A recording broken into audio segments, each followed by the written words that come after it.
ঢালিউডের জনপ্রিয় চিত্রনায়িকা দিলারা হানিফ পূর্ণিমা একসময় পর্দা দাপে বেড়ালেও এখন অভিনয়ে অনেকটা অনিয়মিত। চিত্রনায়িকা পূর্ণিমা সম্প্রতি শেয়ার করেছেন তার ক্যারিয়ারের একটি ব্যতিক্রমী স্মৃতি।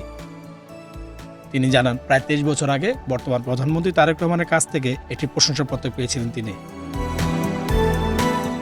পূর্ণিমার ভাষ্য অনুযায়ী 2003 সালে ঢাকা ক্যান্টনমেন্ট গেরিসন সিনেমা হলে সপরিবারে মনের মাঝে তুমি সিনেমাটি দেখার পর তারেক রহমান মুগ্ধ হয়ে পূর্ণিমাকে শুভেচ্ছা স্বরূপ একটি চিঠি দিয়েছিলেন। সেখানে সিনেমার সব অভিনয়শিল্পীর প্রশংসা করে তিনি লিখেন, এই ধরনের ভালো সিনেমা নিয়মিত নির্মাণ হওয়া উচিত।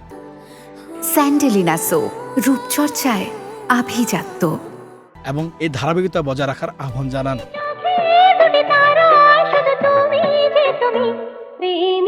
পূর্ণিমা বলেন, তখন সামাজিক যোগাযোগ মাধ্যম না থাকায় তার মা চিঠিটি পরিচিত সাংবাদিক দেখিয়েছিলেন। তিনি মনে করেন এটি তার ক্যারিয়ারের অন্যতম সম্মানজনক অর্জন।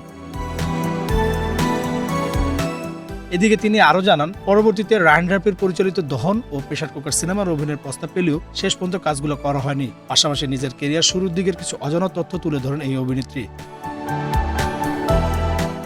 বিনোদন ডেস্ক, বাংলাদেশ প্রতিদিন।